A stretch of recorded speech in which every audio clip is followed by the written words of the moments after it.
Salut tout le monde, c'est Itsema et bienvenue à tous sur ce tutoriel consacré à l'informatique. Et donc aujourd'hui, comme vous pouvez voir sur le nom de la description de la vidéo, je vais vous apprendre à comment faire un site internet grâce avec Word. Donc c'est une technique que j'ai découvert il y a pas très longtemps, enfin une technique, c'est une manière d'enregistrer et de faire un site web d'une manière très simple.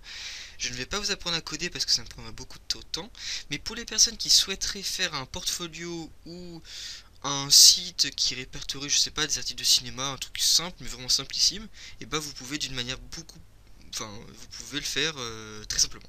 Voilà. Donc les logiciels qu'il vous faudra, ça va être FileZilla, que je vous mettrai dans la description, et Word, que je vous mettrai pas dans la description parce que c'est payant. Voilà, c'est que deux logiciels. Et bien sûr, il vous faudra un FTP. Donc ça, un FTP, pour ceux qui ne savent pas, c'est un hébergeur à distance. Et donc ça, c'est simple, vous aurez juste à taper sur internet FTP gratuit.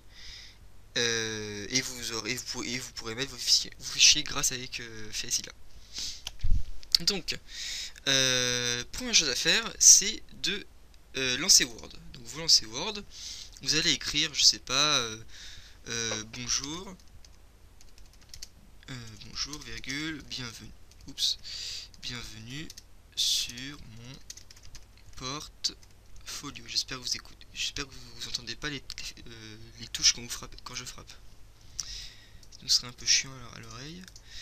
Enfin bref, donc voilà, vous marquez ça, une phrase toute bateau, toute bête. Je vais essayer d'insérer une image, même si j'ai pas essayé, dans les tests j'ai pas essayé. On va insérer une image, ouais, mon avatar par exemple. Voilà. On va rajouter, juste pour vous montrer que ça marche plutôt bien, avec le petit et our, je sais pas, hein, là je mets vraiment n'importe quoi, hein. Best work. Voilà. On va le mettre en gros, avec un format une police assez chelou. C'est trouvé la police la plus bizarre qui peut exister. Par exemple celle-là. Voilà, en gros. Et là, vous n'allez pas faire enregistrer, vous allez dans fichier. Si vous êtes, enfin oui fichier, je vais pas, voilà. Enregistrer sous. Je vais mettre sur bureau. Et là, vous mettez page web. Page web, pas page web à fichier unique, mais uniquement page web. Enregistrer. Voilà. Une fois que c'est fait, bah, vous pouvez laisser ouvert. Là, vous avez vu que le Word a changé. Ça vous l'a mis en format web. C'est-à-dire que là, c'est comme si c'était une page web le truc. Et voilà. Donc, vous avez vos fichiers de configuration. Donc, avec les deux images.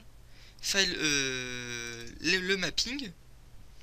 Donc là-dedans, vous pouvez voir directement toutes les polices, TXT, etc.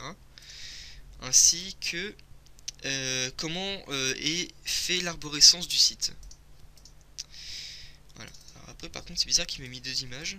Ah, ça se trouve, ça c'est. Ah, d'accord. En gros, ça c'est l'image par défaut et ça c'est l'image modifiée. Ou l'inverse. Attendez, je regarde, désolé. C'est l'inverse, ça c'est l'image par défaut, ça c'est l'image modifiée. On voit bien que ça a changé au niveau de la place.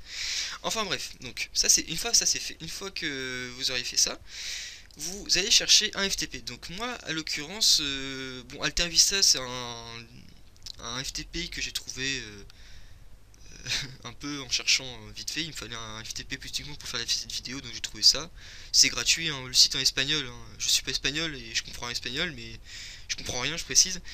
Mais vous pouvez le faire, c'est pas compliqué. Vous pouvez le mettre en anglais. Enfin bref. Bref, donc ils vont vous envoyer vos mots de passe FTP. Vous téléchargez FileZilla comme je vous ai dit. Et là, vous allez aller dans Fichier, Gestionnaire de site, enregistrer un nouveau site ici. Vous mettez dans Haute FTP, bon moi c'est le mien donc il va être grisé donc vous n'allez pas le voir. FTP. Enregistreur.altervista.org, ça c'est mon adresse mail, enfin oui, mon adresse web je veux dire.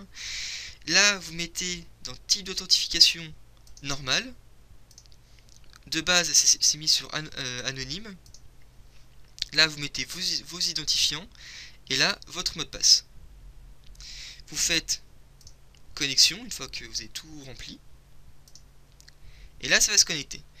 Et là pour envoyer ces deux fichiers, vous allez changer, en tout cas sur AltaVista ça se passe comme ça, et même sur tous les sites, hein, je précise, vous changez le nom du fichier et vous allez l'appeler index. Voilà, index en minuscule. Hein. Vous faites OK, vous faites oui.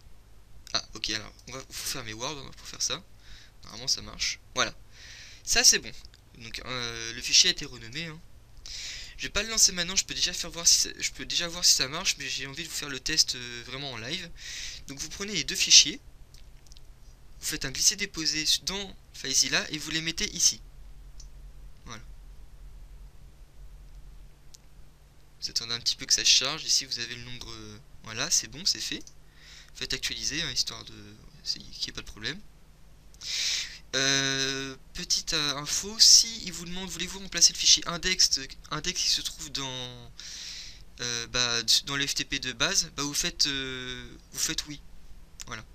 Et en fait, préalablement vous supprimez tout ce qu'il y a dans le FTP et après vous mettez vos fichiers. Ou sinon vous faites une sauvegarde, vous sectionnez un dossier, pardon, j'ai du mal, il est un peu minuit. Vous sélectionnez un dossier de sauvegarde, moi je vais mettre sur le bureau, vous sélectionnez tous les fichiers dedans et vous faites télécharger. Bref, là on arrive au moment fatidique du tutoriel, on va voir si ça marche. Donc, go to website, et voilà, c'est nickel, ça marche. Voilà, enregistre pour altavista.com, voilà, avec mon image, mon message et la police. Voilà comment faire un portfolio facilement ou un autre site comme vous voulez avec des images, vous pouvez mettre un fond, après c'est comme vous voulez. Et quand on affiche le code source de la page, vous pouvez voir que c'est vous qui l'avez codé. Enfin, pas exactement, c'est Word qui l'a codé, mais au moins ça montre que vous savez vous débrouiller un minimum avec Word. Et comme ça, bon là c'est un peu le bordel, je vous avoue, c'est vraiment très le bordel. Mais vous pouvez, si ça vous intéresse, vous pouvez voir comment fonctionne la structure d'un site internet. Voilà, donc j'espère que ça vous aura plu, n'hésitez pas à nous rejoindre sur Twitter, sur Facebook, sur Google+, et likez la vidéo, enfin voilà, faites comme vous voulez. Hein. Je vous dis à la prochaine pour de nouveaux tutos, pour de nouveaux articles de cinéma, pour de nouvelles vidéos de jeux qui, je pense, ne va pas tarder. Et donc je vous dis à bientôt, salut tout le monde et bonne soirée à vous. Au revoir.